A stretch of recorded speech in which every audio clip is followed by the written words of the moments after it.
नए नए मंत्री ने अपने ड्राइवर से कहा, रे ड्राइवर आज कार हम चलाएंगे। क्या कहा मंत्री ने? नए नए मंत्री ने अपने ड्राइवर से कहा, रे ड्राइवर आज कार हम चलाएंगे।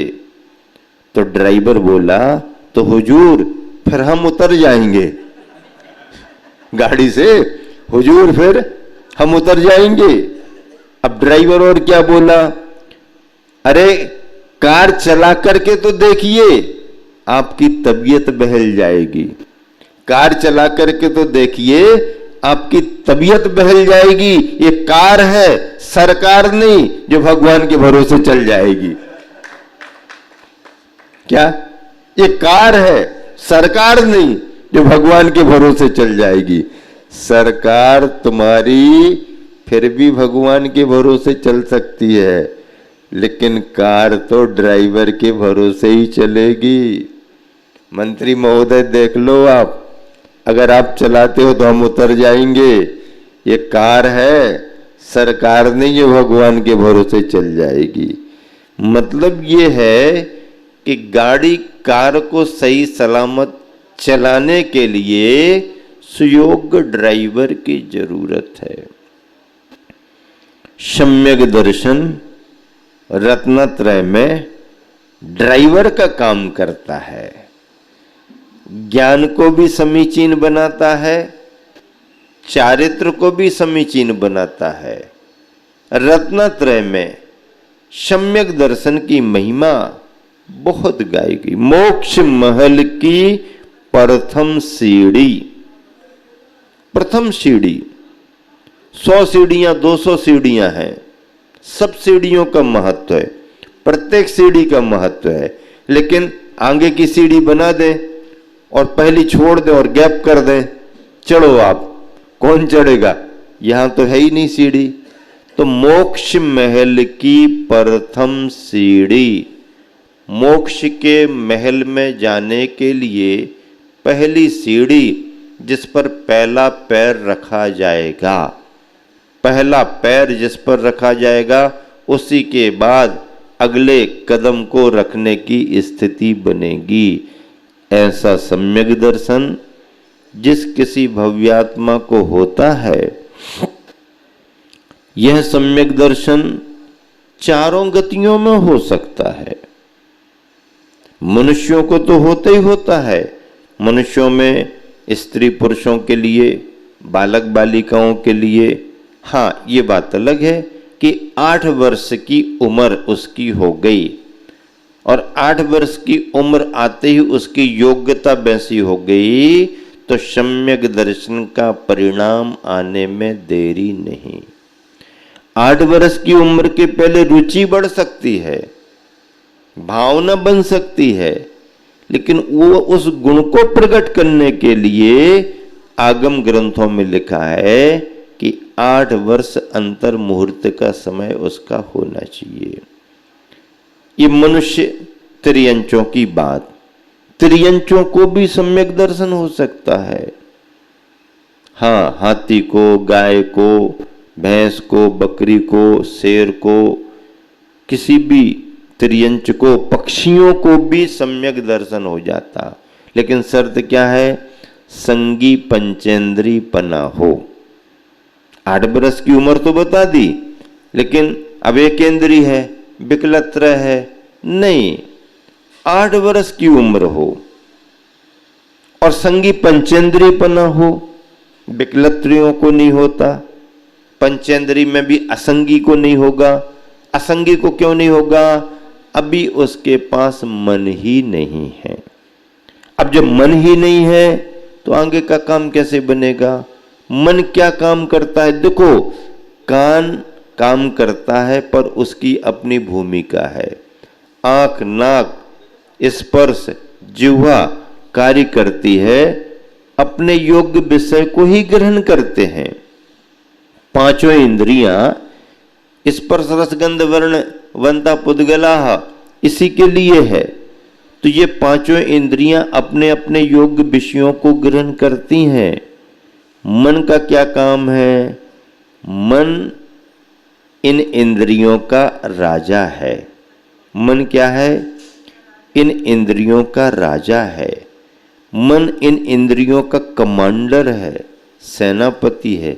इस सेना को मन ही संचालित करता है। कान ने केवल सुना,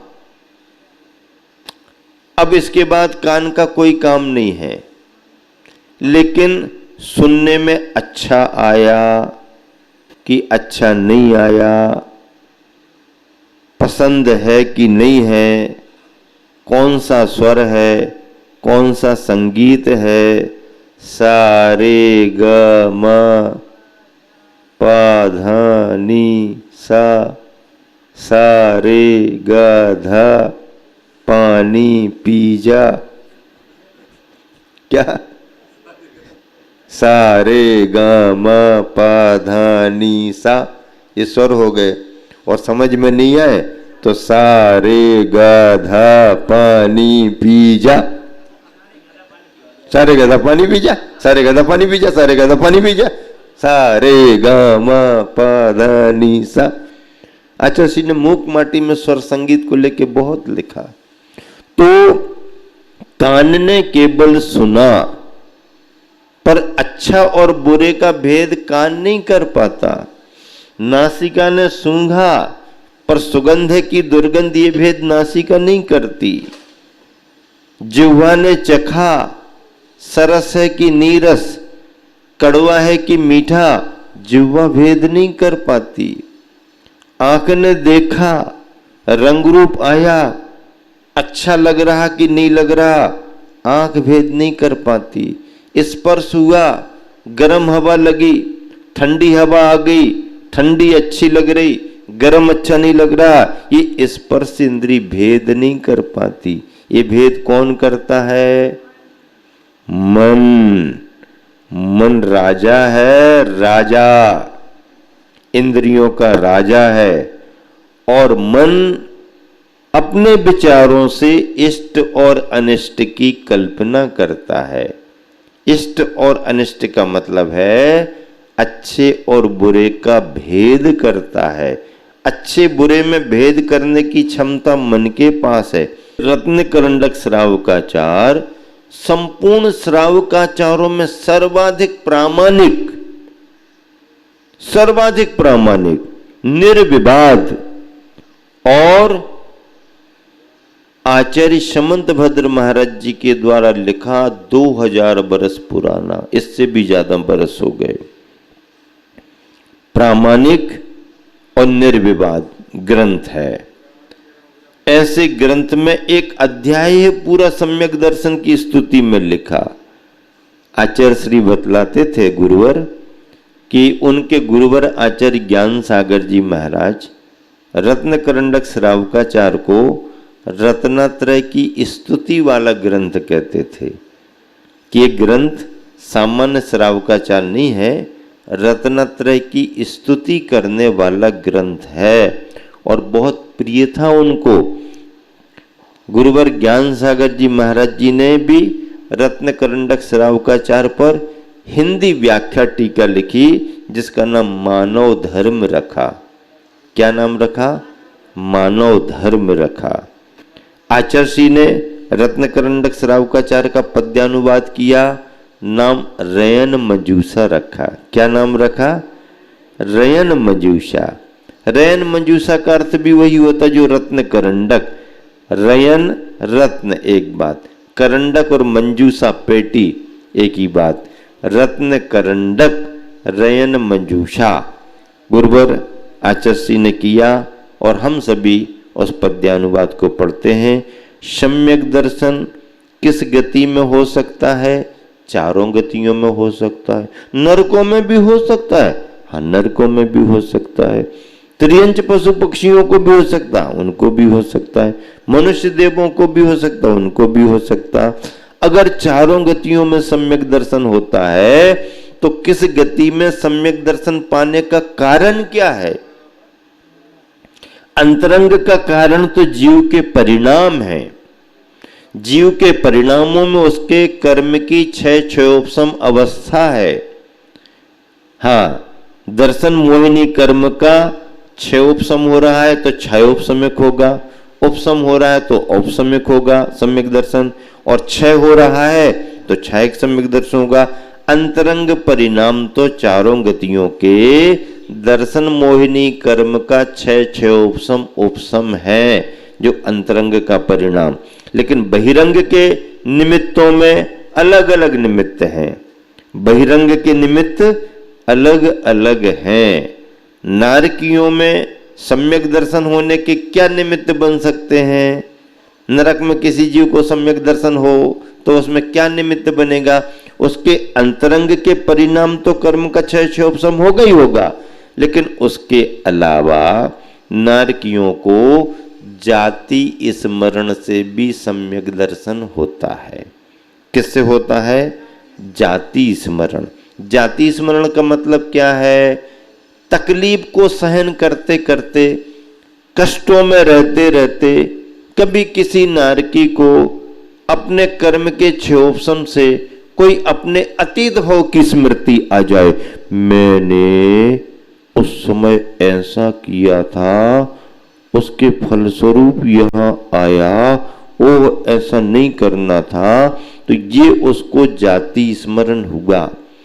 तीर्थंकरों के वैराग्य में भी जाति स्मरण कारण बनता है, अतीत भाव की स्मृति। ऐसे नारकियों के सम्यक दर्शन में जाति स्मरण। दूसरा क्या है निमित्त? क्या निमित्त बन सकता है? वेदना का अनुभव। क्या निमित्त बन सकता है? वेदना का अनुभव। वेदना के अनुभव से, अब सामान्य वेदना अलग है, सभी नारकियों को है, सभी प्राणियों को है, लेकिन उस वेदना में भी कुछ उस तरह की वेदना, जिस वेदना के उसमें अनुभव होने में उसका परिणाम अच्छे बुरे पर चला जाए, वो भी सम्यक दर्शन में कारण बन जाता है। ओ, इस वेदना का कारण वो सम्यक दर्शन में कारण। धर्म श्रवण, धर्मोपदेश। अब नरकों में कहाँ धर्मोपदेश है? कौन पंडित जी पुजारी जाएंगे? कौन जाएगा समझाने के लिए? वहां कोई सभा, कोई दरबार, कोई ऐसा तो है नहीं। तो तीसरे नरक तक, 7 नरक, तीसरे नरक तक स्वर्ग के देव जा सकते हैं, और वो देव, उसका जो नियोगी जीव है, उसका कोई पूर्व भाव का संबंध रखने वाला जीव है, हर किसी को नहीं, जिससे कोई लेना देना नहीं, जिससे कोई परिचय नहीं, उसको ऐसा सभा लगा करके उपदेश देने को पहुंच गए हैं, रविवार के रविवार प्रवचन होगा, आइएगा सभी जन, ऐसा नहीं। किसी देव का कोई नियोगी जीव वहां पर है और अवधि ज्ञान से पता पड़ गया, तो उसे संबोधने के लिए, समझाने के लिए, सम्यक दर्शन प्राप्त कराने के लिए कोई देव जाकर के संबोधन धर्म का श्रवण करा देता है। तो ये स्थिति तीसरे नरक तक बनती है, क्योंकि तीसरे नरक के आगे देवों का आवागमन नहीं है। देव जाएगा तो वहां के वातावरण का कोई भी प्रभाव देवों पर नहीं पड़ेगा, कोई भी नारकी उनका कुछ बिगाड़ नहीं कर सकता है। तो ऐसे धर्मोपदेश के द्वारा भी वहां पर सम्यक दर्शन होता है। इस तरह से ये नरक की स्थिति हो गई। देवों में जाति स्मरण भी सम्यक दर्शन का कारण है। धर्म श्रवण, वहां पर सम्यक दृष्टि इंद्रादि गणों के द्वारा धर्मोपदेश, शास्त्र सभा, धर्म सभा वहां पर चलती रहती इंद्र के दरबार में। तो धर्म श्रवण, धर्म की बातें सुनने से सम्यक दर्शन होता है। ये हो गया। देवर्धि दर्शन। देवर्धि दर्शन का मतलब ये है कि अपने से बड़े देव या इंद्र की रिद्धियां देख करके किसी किसी को ईर्षा भाव भी आता है, मिथ्या दृष्टियों को ईर्षा भाव आता है, इनको ज्यादा क्यों मिला, हमको क्यों नहीं मिला। वो अपना उपादान नहीं समझता, वो राग द्वेष करके ईर्षा भाव करता है। लेकिन अगर कोई भव्य आत्मा है, उसके परिणाम ऐसे बन रहे, तो अपने से ऊपर वाले देव या इंद्र के वैभव विभूति को देख करके, उनकी रिद्धियों को देख के ये विचार करता है कि मुझे नहीं मिला, इसका मतलब है मैंने कुछ अच्छा नहीं किया होगा, इन्हें प्राप्त हुआ है, इसका मतलब इन्होंने कुछ अच्छा किया होगा। अब अगर ऐसा कुछ पाना है तो अच्छा करना पड़ेगा।